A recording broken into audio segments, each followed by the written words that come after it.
Entonces vamos a hablar un poco sobre lo que son los vehículos aéreos no tripulados y algunas de sus aplicaciones, ¿no? Es importante antes de comenzar hacer hincapié sobre qué es un vehículo aéreo no tripulado. ¿A qué nos referimos cuando decimos un vehículo aéreo no tripulado?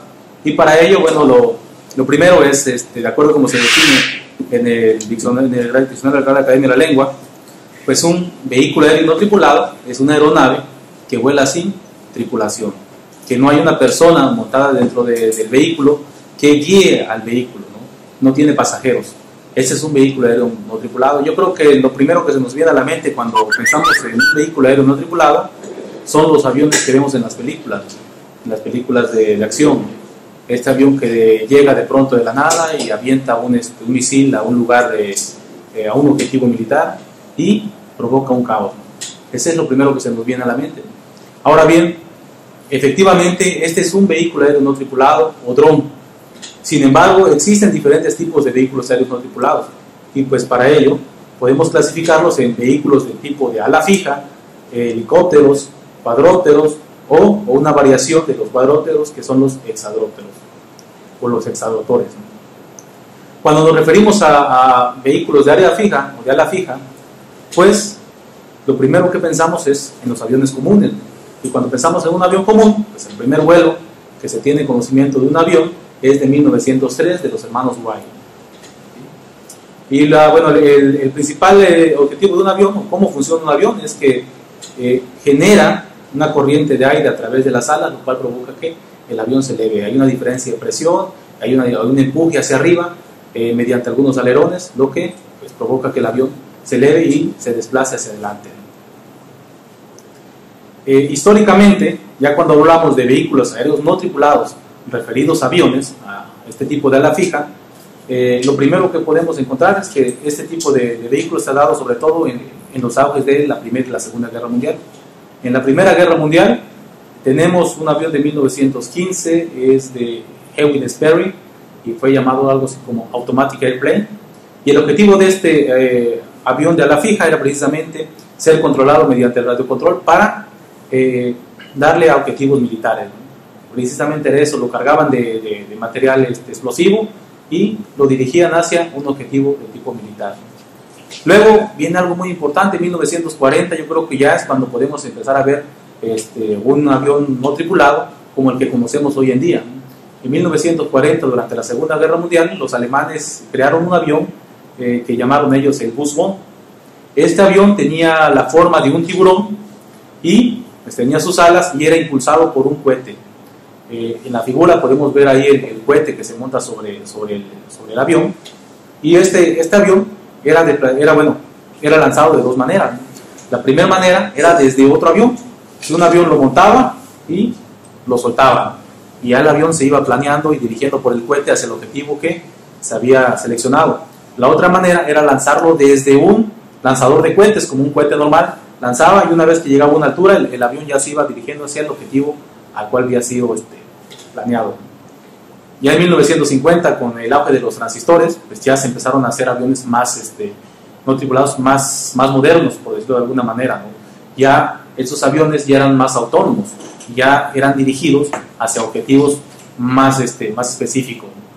Y bueno, desafortunadamente fue otro auge de la guerra lo que dio también el auge completo de los aviones no tripulados, y fue después del año 2000. Después de las Torres Gemelas, después del ataque de las Torres Gemelas, se dio un crecimiento enorme en este tipo de dispositivos para alcanzar objetivos militares en el Medio Oriente. Y de ahí es donde viene el avión más conocido de todos, el M9 Reaper, que es el avión que nosotros vemos en las películas. El avioncito color plateado, que fue diseñado específicamente para volar a grandes alturas, con gran autonomía, y que es controlado desde bases militares que se encuentran del otro lado del mundo, ¿no? Y quizás es el objetivo, bueno, el vehículo aéreo no tripulado el más popular que existe y el que ha provocado también el auge en el desarrollo de otro tipo de aviones no tripulados. Con respecto a los helicópteros, podemos ver que el primer vuelo de un helicóptero que se tiene conocimiento es de 1936. Un helicóptero es mucho más complejo que un avión, y es más complejo aún que un cuadrotor, como vamos a ver a continuación. En el caso de un helicóptero, bueno, su altura se produce por un empuje, o altitud se produce por un empuje que se produce hacia arriba debido a la hélice rotatoria que tiene. Entonces, manipulando unos engranajes o dispositivos mecánicos llamados shock plate que se encuentra dentro del rotor del helicóptero, nosotros podemos generar los movimientos hacia adelante, hacia atrás o hacia un lado. Y manipulando la velocidad del rotor, nosotros podemos ascender o descender. Es una contrafuerza hacia la gravedad. Y hay un rotor, además, en la cola, para compensar pues, la gran fuerza que provoca el rotor principal. Entonces, este rotor principal provoca muchos desplazamientos y el rotor de la cola lo que hace es pues, regular de alguna manera, compensar ese torque que es provocado por el rotor principal. En helicópteros realmente no hay mucho que decir sobre helicópteros que se hayan diseñado para objetivos o como helicópteros no tripulados, ¿no? Porque desafortunadamente, aunque no lo pareciera, los helicópteros son un problema mucho más complejo, debido a que un rotor tan grande pues provoca grandes perturbaciones de ruido y provoca también que en este caso el objeto del helicóptero sea altamente inestable. Sin embargo, una variación del helicóptero es el llamado cuadróptero, y es el cuadrotor que nosotros podemos inclusive ahora conseguir en cualquier tienda departamental. Nosotros vamos y podemos ahí comprarlos como juguetes a los famosos cuadrotores. El primer vuelo que se conoce de un cuadrotor es antes de un helicóptero, es de 1924. Era un armastote enorme con unas grandes hélices que logró volar, bueno, por determinado tiempo, y su principal característica era que podía despegar y aterrizar de manera vertical. Había grandes problemas debido al tamaño, ¿no? El tamaño de los rotores pues provocaba grandes problemas de estabilidad, provocaba grandes problemas de control. Hay que tomar en cuenta que, por ejemplo, en 1924 no se tenía el desarrollo electrónico que se tiene en estos momentos, y que los sistemas de control que se hubieran diseñado electrónicamente para este tipo de dispositivos pues no existían, ¿no? No se podía diseñar realmente un sistema de control para este tipo de cuadrotores, por lo tanto no se podían diseñar sistemas de vuelo que fueran confiables, y fue un proyecto que de entrada fue desechado. Sin embargo, en los últimos años, especialmente después del año 2000, que se conoce como la época del renacimiento de este tipo de vehículos, entró una nueva característica, una nueva clase de este tipo de cuadrotores, que son los microaerial vehicles, los mini cuadrotores, ¿no? Que son estos cuadrotores de tamaño reducido, incluso tamaño que pueden entrar en la palma de una mano, y que debido a su tamaño, con los dispositivos electrónicos actuales, son muy fáciles de controlar y de manipular y de dirigir, ¿no? Incluso podemos controlarlos a control remoto o diseñar sistemas de control autónomos de vuelo completamente sin la ayuda de un ser humano. Todo esto, bueno, como se dice, desafortunadamente después del año 2000, que viene el auge también de toda esta parte de tecnología militar. Ahí en la foto, por ejemplo, pueden ustedes observar una toma que se hizo en la ciudad de Nueva York. Ya no están las torres, y esta es una de las primeras tomas que se conoce de cuadrotores, ¿no? Y esto viene a lo siguiente, ¿no? Imagínense que ustedes tienen una cámara. Si ustedes tienen una cámara, bueno, todo el mundo ahorita tiene una cámara en su celular, ¿qué es lo que hacen? Pues a todo lo que vemos le andamos tomando fotos.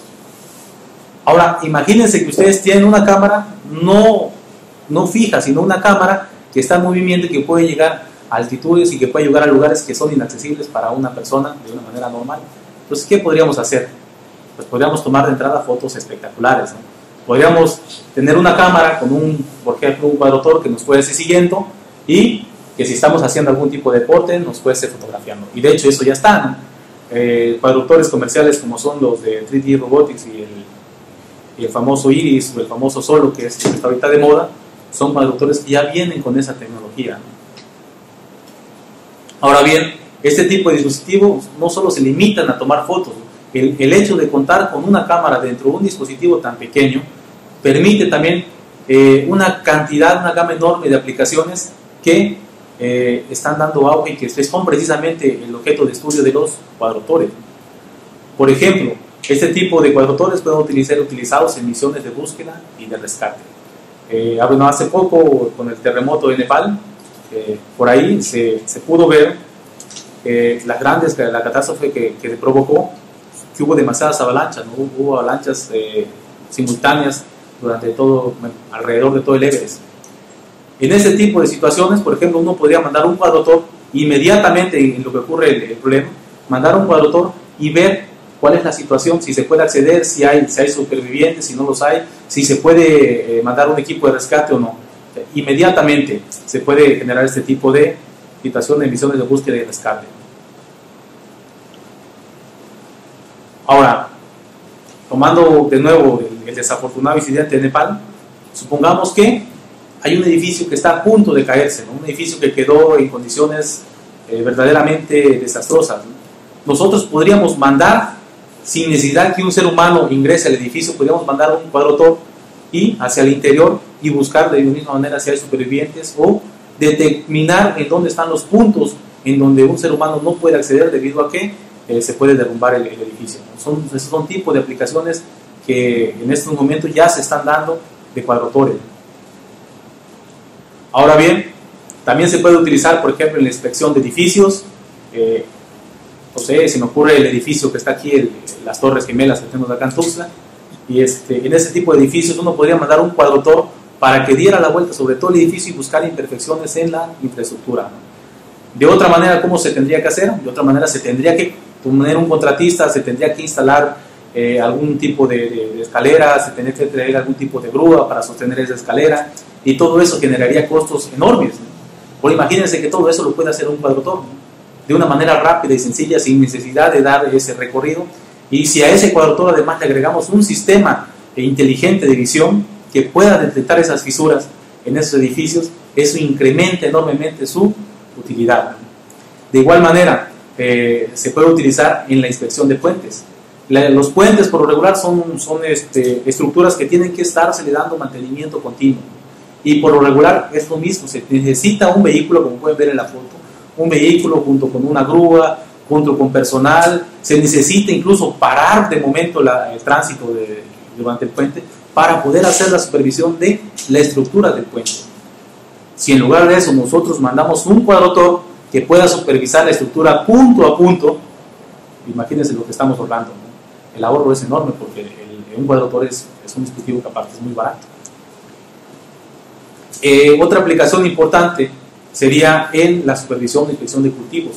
Y no solo la inspección, sino iríamos más adelante. Imaginémonos que hay una situación donde tienes una fuente enorme de cultivo y que tú puedes enviar un cuadrotor y crear un cuadrotor que de forma autónoma esté supervisando el cultivo, o inclusive un cuadrotor que esté regando fertilizante de forma autónoma y que cuando su batería se descargue pueda regresar automáticamente a un centro de carga, se carga y pueda regresar otra vez, dar la vuelta del cultivo. Eso te produce un enorme ahorro en cuestión de personal, en cuestión de tiempo, ¿no? Y aparte es más óptimo. Algo en lo que se utiliza también es en el mapeo de edificios, sobre todo en fábricas donde ya tienes una estructura, donde ya tienes mesas de prueba, donde la gente ya está trabajando. Entonces, ¿cómo tú puedes hacer un mapeo de esa fábrica? Inclusive, imaginemos que estamos en una fábrica y que toda la gente está trabajando en sus mesas de trabajo, y nosotros mandamos un cuadrotor para que haga un mapeo de la fábrica. Mediante el cuadrotor nosotros podríamos determinar cuáles son las zonas aquellas que no se están utilizando dentro de la fábrica, cuáles son esas zonas que estamos desperdiciando dentro de la fábrica. Esa es una de las aplicaciones de los cuadrotores que se pueden hacer, y eso nos sirve para hacer planificación a sí mismo. Si voy a crear una nueva fábrica y voy a utilizar un nuevo espacio para ello, yo puedo planificar en función de lo que yo ya pude ver en otra fábrica, o inclusive replanificar la estructura de mi fábrica, ¿no? Son cosas que uno piensa que, bueno, como están de fuera del área del diseño, y los cuadrotores son cosas que uno no puede aplicarlas. En realidad la aplicación de los cuadrotores no tiene límites, ¿no? Hay aplicaciones, como le dices, desde la fábrica, aplicaciones para detección de incendio, aplicaciones que van incluso de rescate humano. Tú imagínate que tienes una persona que se está sufriendo un paro cardíaco en una parte lejana, de difícil acceso. Puedes tú con un cuadrotor, y eso ya lo hizo la Universidad de Holanda, un cuadrotor que va con un equipo de rescate, que va con un equipo de RCP, llega y salva a la persona, ¿no? Son cosas que tú puedes hacer. Las aplicaciones son infinitas. Y bueno, quizás algo que todo el mundo conocemos y que fue realmente lo que ha provocado el auge de los cuadrotores en los 2 últimos años, quizás en los últimos 3, fue desde que Amazon publicó en su página de internet su intención de enviar paquetes en 30 minutos, ¿no? Entonces, por ahí podemos ver ya videos en internet donde llega un cuadrotor de Amazon, toma el paquete y en 30 minutos tú tienes el envío que pediste. Lo mismo hizo Domino's, lo mismo está haciendo DHL, ¿no? Domino's, por ahí una persona, una pizza por favor, y en 30 minutos va al cuadrotor y llega con la pizza a la puerta de la casa de la persona que lo ha solicitado. Bien, en este caso, realmente no creo que en alguna ocasión puedan realmente ser aplicados por cuestiones de seguridad. Yo creo que no vamos a ver un mundo donde los cuadrotores estén volando con libertad. Ahorita está porque hay un vacío legal ahí, pero ese vacío legal ya se está analizando, por ejemplo, en países europeos, restringir el espacio aéreo de los cuadrotores. Entonces, ese vacío legal que está, se ha aprovechado y se ha hecho mucha difusión y ha servido para que mucha gente le esté dedicando tiempo e investigación a este tipo de dispositivos. Otra aplicación que es muy importante y que se da es el mapeo de superficie, ¿no? Ahora bien, mucha gente analiza fotos, por ejemplo, tomadas desde Google Maps. Sin embargo, la resolución que ofrece una foto de Google Maps pues no es muy buena, ¿no? ¿Por qué? Porque es tomada a una altura demasiado alta de un satélite y además no está actualizada, ¿no? Imagínense que ustedes necesitan hacer el mapeo de un lugar, van a hacer una construcción, necesitan ver cuántas personas viven, necesitan hacer un análisis de toda la zona urbana. Pues se puede mandar un cuadrotor que sobrevuele y que esté tomando fotos a una altura determinada, fotos de una cámara de alta resolución y que me genere un mapeo de toda la zona, ¿no? Son otra de las aplicaciones en las cuales se están haciendo los cuadrotores. Sin embargo, ¿cuál es el problema que nosotros vamos a encontrar con los cuadrotores actuales? Bueno, los cuadrotores actuales, por lo regular, nosotros compramos, nos viene inclusive con una aplicación para el celular y sin embargo, los tenemos que controlar con el celular o los tenemos que controlar con un radiocontrol y sin embargo, no conocemos absolutamente nada de cómo están hechos, cuál es su dinámica, cómo nosotros podemos manipular y crear nuestros propios algoritmos para poder diseñar nuestros sistemas inteligentes. Entonces es un reto grande diseñar este tipo de robots, no solo para que vuelen de forma autónoma, sino para que nos puedan proporcionar datos reales y que nosotros podamos manipular esos datos reales. Y entonces nosotros podamos realizar nuestras aplicaciones, tanto de navegación, de localización, de reconstrucción, de exploración, entre muchas otras aplicaciones que, como ya mencionamos, puede haber, ¿no? Entonces ese es un reto en el trabajo con cuadrotores. No solo es el tener los cuadrotores, sino cómo diseñarlos, cómo manipularlos, cómo programarlos. Y eso es un reto de parte de ingeniería, ¿no? Ahora, surge la pregunta, ¿cómo podemos nosotros aumentar la autonomía de estos tipos de robots voladores? Bueno, podemos, por ejemplo, diseñar sistemas de navegación autónomos, podemos incrementar sistemas de posicionamiento global, GPS, podemos incorporar a la cámara, no solo la cámara, sino hacer de la cámara un sistema de visión artificial, ¿verdad? Y podemos diseñar sistemas de vuelo seguro. ¿A qué me refiero con sistemas de vuelo seguro? Pues vamos a ver un poquito más adelante.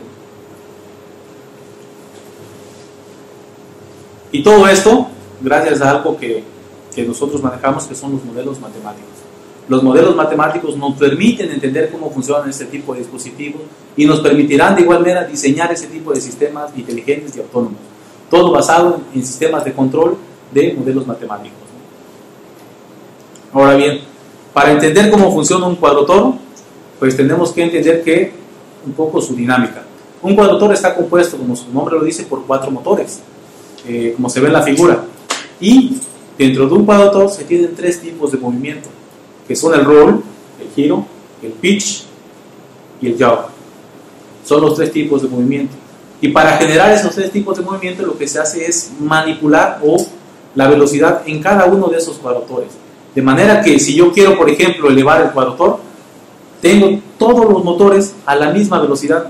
Entonces, yo tengo todos los motores a la misma velocidad y el cuadrotor se va a elevar hasta una altura X, ¿no? Para anular la fuerza de gravedad.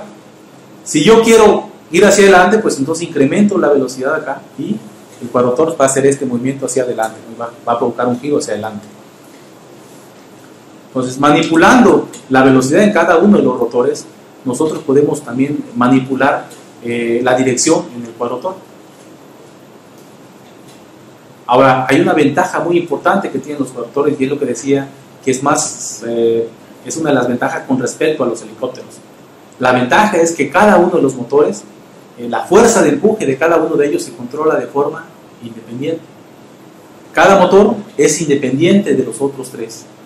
En conjunto se genera un sistema de control para controlar los cuatro y controlar el movimiento, pero cada motor trae su propio controlador. Entonces, bajo ese conocimiento y bajo el conocimiento de que cuando hablamos de fuerza estamos hablando de leyes de Newton y estamos hablando de leyes de Euler, entonces nosotros podemos diseñar modelos matemáticos que representen fielmente la dinámica de esos cuadrotores. ¿Y para qué nos van a servir esos modelos matemáticos? Para diseñar esos sistemas de control inteligente de los que hemos hablado. Ahí en la diapositiva verán ustedes un modelo matemático que, como pueden ver, es ahí donde viene el reto. El modelo matemático de este tipo de sistemas es altamente complejo.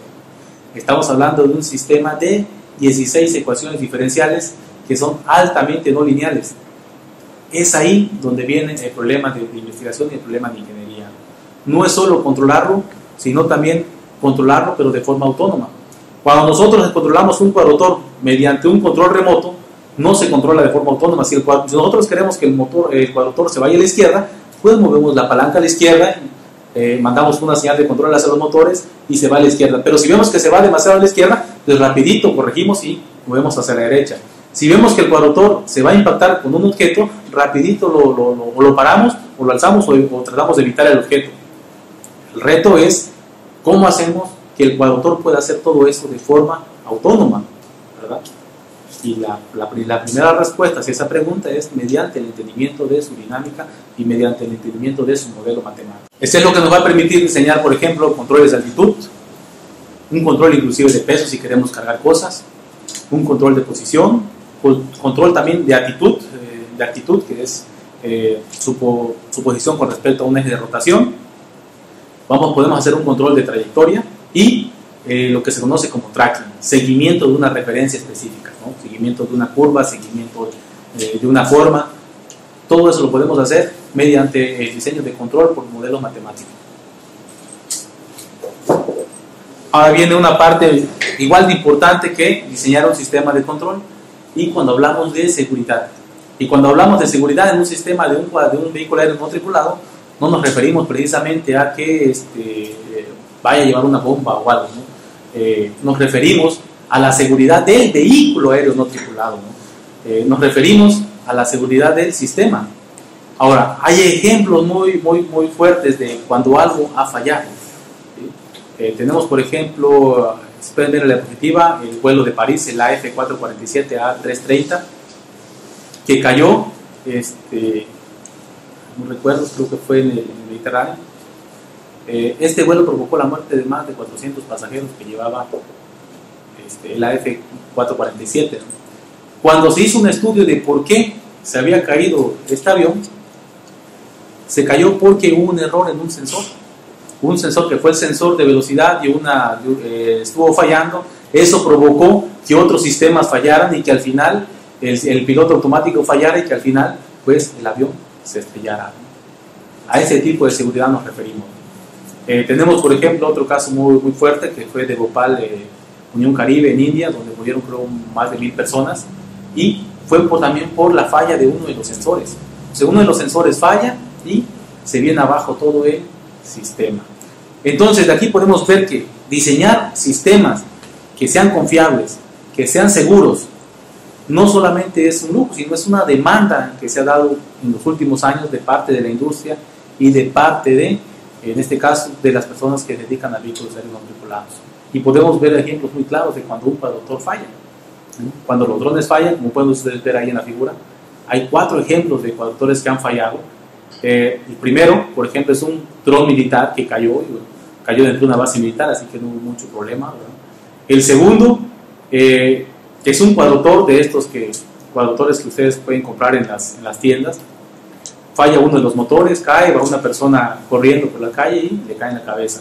Entonces imaginemos que eso le pudo haber incluso provocado la muerte a esta persona, ¿no? No estamos hablando de los 5.000, 6.000 pesos que le costó el cuadrotor, estamos hablando de una vida humana. De igual manera, por ejemplo, hace poco cayó otro dron en las playas de Niza, casi provoca la muerte también de una persona, ¿no? Y bueno, hay un sinfín en cuestión de militares, de aviones militares que han caído, que inclusive hay una base de datos que ustedes pueden consultar ahí en el link que viene en la diapositiva, donde hay una cantidad enorme de drones que se han estrellado alrededor de todo el globo, ¿no? Y muchas veces se debe más que nada a que falló un motor o a que falló un sensor, y eso ha provocado que el cuadrotor, el dron se accidente. Bueno, en México no nos quedamos atrás, por cierto, ¿no? Hace poco, creo que fue el 21 de enero del 2015, ahí lo tengo, como pueden ver en la referencia de la revista Proceso, y se cae el dron cargado de droga en Plaza Comercial de Tijuana, ¿no? Era un cuadrotor, que por cierto era de la Policía Federal, que llevaba como 2 kilos o 3 kilos de cocaína, ¿no? Presumiblemente para cruzar la frontera. Claro que este tipo de dispositivos pues, son confundidos con un ave, y si va a cruzar la frontera, pues no es detectado por ningún radar, ¿no? Inclusive si lo detecta, pues es un sopilote que va por ahí, ¿no? Este cuadrotor cayó en una plaza comercial, afortunadamente no hubo ninguna persona que haya sido dañada por este cuadrotor, más sin embargo muestra cómo, por ejemplo, los narcos siempre están a la vanguardia, ¿no? Y que bueno, las aplicaciones ya se están dando aquí en México, no como debería de ser, pero bueno, ahí está. Entonces tendríamos que definir, cuando hablamos de esto, ¿qué es una falla? Cuando hablamos de una falla en este tipo de dispositivos, pues lo podemos definir tan simple como que algo no está funcionando como debería, ¿no? Como que algún componente está haciendo algo que no debe, tiene un comportamiento anómalo que de alguna manera provoca que todo el dispositivo o todo el sistema caiga. Entonces podemos clasificarlos en fallas en alguno de los sensores, el sensor de altitud, el sensor de velocidad. Podemos clasificarlos como fallas en actuadores, alguno de los motores falló, y podemos clasificarlos también como fallas de todo el sistema, una catástrofe. Y nosotros, ¿cómo podemos detectar esa falla? Bueno, lo hacemos de igual manera que como cuando vamos al doctor. Cuando vamos al doctor es porque sentimos que algo anda mal, ¿no? Tenemos algunos síntomas. Le decimos al doctor, mire doctor, tenemos estos síntomas. El doctor, en base al síntoma que nosotros le hemos indicado, dice, bueno, esto es lo que te está pasando. Y es exactamente lo que nosotros hacemos para detectar fallas en los cuadrotores, ¿no? En general, en dispositivos, ¿no? Consideramos entonces que tenemos un modelo matemático que nosotros ya tenemos, que ya validamos, y si vemos la figura, consideramos que toda esa zona que está en gris es cuando el sistema está sin fallas, ¿verdad? Cuando el sistema está muy bien, no hay ningún problema. Sin embargo, cuando algo pasa, todo el comportamiento se sale de la zona de sin falla, ¿no? Y entra a una zona desconocida. Entonces, si nosotros podemos de alguna manera determinar y analizar la diferencia entre esa zona de sin falla y la zona desconocida, y podemos cuantificarla, y podemos nosotros de alguna manera generar algún tipo de síntoma, entonces, analizando ese cambio, podemos determinar dónde y quién está fallando. ¿Dónde está fallando? ¿Quién está fallando? Y aislando esa falla, podemos entonces diseñar un sistema que pueda compensar o tratar de arreglar esa falla. De igual manera que cuando nosotros vamos al doctor y nos dan una inyección, de igual manera nosotros eléctricamente tratamos de arreglar esa falla. Y si es una falla que no se puede arreglar, al menos tratamos de que el sistema aterrice sin que sea afectado por la falla. Entonces, la falla obviamente lo va a descompensar, pero de alguna manera tenemos que compensar todo el sistema para que el cuadrotor o el dron pueda aterrizar de forma segura, ¿no? Aquí vamos a ver un ejemplo. Esta es una falla en lo que se llama soft plate de un helicóptero. Entonces vamos a hacer un zoom sobre el soft plate del helicóptero. Podemos ver ahí el dispositivo. Este es un helicóptero de juguete, pero es el mismo principio porque es un helicóptero a escala de un helicóptero normal. Y si hacemos un zoom más, podemos ver que ahí está el llamado soft plate, que no es más que un dispositivo de tipo mecánico. ¿Qué pasaría si alguno de estas soft plate, de alguna de estas transmecánicas fallara? Bueno, como pueden ver en la animación, en el momento que falla, pues el helicóptero se va hacia abajo, ¿no? Tenemos una catástrofe, tenemos un accidente. Y es lo mismo en el tipo de cuadrotores, nada más que en lugar de analizarlo como un helicóptero, tenemos que analizarlo como un sistema de de 4 motores. Y la idea entonces es, analizando el sistema dinámico, analizando tomas de datos en tiempo real del cuadrotor, nosotros podemos diseñar un sistema para detectar esa falla. Y detectando esa falla, nosotros, bajo la descripción del modelo matemático, diseñar un sistema, por ejemplo, para que aterrice de forma autónoma, de forma segura. Y ese es el siguiente paso. Y así ya vamos, ¿no? Entonces, ¿cuáles son los retos que nos esperan? Ya para terminar, bueno, diseñar sistemas de drones, de estos vehículos aéreos no tripulados, y diseñarlos de forma segura. Diseñar sistemas inteligentes, diseñar sistemas autónomos y diseñar además sistemas que sean robustos. No es lo mismo probar un cuadrotor acá, dentro de este recinto, por ejemplo, donde no hay viento, que probarlo al exterior, donde las fuerzas del viento pueden provocar un descompensamiento en los torques del empuje del cuadrotor y provocar que el cuadrotor se caiga. Entonces hay que diseñarlos de forma robusta también, ¿no? Dependiendo de la aplicación. Y bueno, y el siguiente paso es diseñar sistemas que además sean tolerantes a ese fallo, es decir, que si el fallo se provocó y ya lo pudimos detectar, compensarlo. ¿Hacia dónde queremos llegar? Bueno, este video muestra claramente cuando algo falla. Entonces, como pueden ver en el video, en algún momento se le va prácticamente el 80% de un ala y en otras condiciones el avión caería, se estrellaría.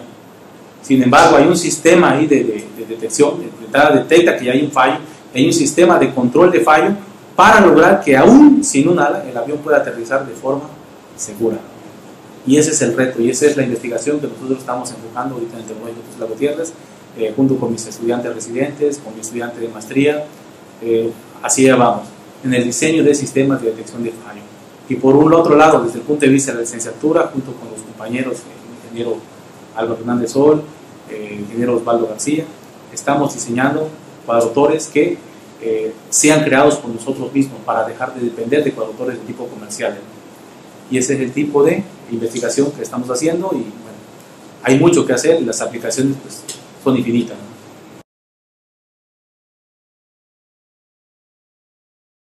A la región, te decía, por ejemplo, aquí en los edificios, más que qué tan lejano se ve, lo que hace falta es alguien que tenga esa visión, visión empresarial hasta cierto punto, no la visión científica, sino la visión empresarial para promover ese tipo de aplicaciones. Porque hasta ahorita lo que vemos es que todo se ve como tipo si fueran juguetes, y efectivamente son juguetes, pero son juguetes de alto nivel tecnológico que puede provocar aplicaciones de alto impacto. O sea, hace falta un poco la visión comercial de gente que diga, bueno, que no va a salir desde el punto de vista de la academia, porque la academia no tenemos esa visión de hacer negocio. Pero una persona que sí tenga la visión de negocio y que tenga la visión de inversión en este tipo de sistemas, seguramente encontrará muchísimas aplicaciones. Hablamos, por ejemplo, de los edificios que hoy ya estamos viendo. Hablábamos, por ejemplo, después de Chiapas, cuando se cayó la primera vez, ¿no? Todo ese tipo, algunas cosas quizás se pudieron haber evitado, otras no, pero se puede hacer un sistema de supervisión de ese tipo de estructuras de una forma sencilla, segura, ¿no? En cultivos, yo veo un poco difícil la situación aquí en Chiapas, porque la situación es, no porque el campo no sea muy tecnificado, sino por la región, ¿no? Estamos hablando de regiones donde están los cultivos, están lejos donde hay electricidad, están lejos donde hay sistemas, puedas dejar un tubo y no te lo vayan a robar, entonces es más complicado. Autónomo. Ahora, en lo que respecta al TEC, bueno, yo acabo de regresar del doctorado en enero, y desde enero, bueno, tengo entendido que en el TEC no se ha trabajado anteriormente, por lo cual, pues es una lástima, porque este tipo de sistemas es muy atractivo para los estudiantes, ¿no? Entonces, ahorita yo estoy formando un grupo de investigación enfocado únicamente en cuadrotores, que ya cuenta con un profesor de sistemas, que es el maestro Néstor, un profesor dos profesores de electrónica, que son el ingeniero Álvaro Sol y Osvaldo García, y en conjunto la idea aquí es diseñar este tipo de sistemas inteligentes. Pero por otro lado, también se están viendo aplicaciones, ¿no? Como nosotros no vemos la visión realmente de qué aplicaciones le podemos dar, pero pues ahí tenemos a los ingenieros bioquímicos, estamos tratando de diseñar un cuadrotor para tomar muestras en volcanes. Que tú puedas mandar un cuadrotor y tomar ciertas muestras, regresar y esas son algunas de las aplicaciones. O sea, realmente el reto es todavía bastante grande, sobre todo porque nos vemos limitados en la cuestión económica, ¿no? Hace falta gente que realmente le quiera invertir, hace falta dinero pues para poder, si a ver, ¿qué tengo este tipo de motores? Hago este tipo de cuadrotores, genero este tipo de investigación, como todo, no se tiene. Pero bueno, estamos buscando también fuentes de financiamiento alternas por medio de CONACYT y esperamos, si no este año, el otro año, poder conseguir financiamiento que nos permita no solo dinero para desarrollar nuestro proyecto, sino también para, ¿por qué no?, poderle darle beca a nuestros estudiantes, ¿no? Por mi parte, a mí lo que me apasiona es la parte de la investigación. Y yo busco más la parte de la matemática aplicada, de los sistemas de control, y eso es lo que me meto con mis estudiantes, ¿no? Vamos a construir uno, vamos a diseñar este tipo de sistemas de control, y eso es lo que estamos comenzando. El correo electrónico, te lo voy a dejar, es frlopez@ittg.edu.mx, ¿no? Y ahí me pueden contactar.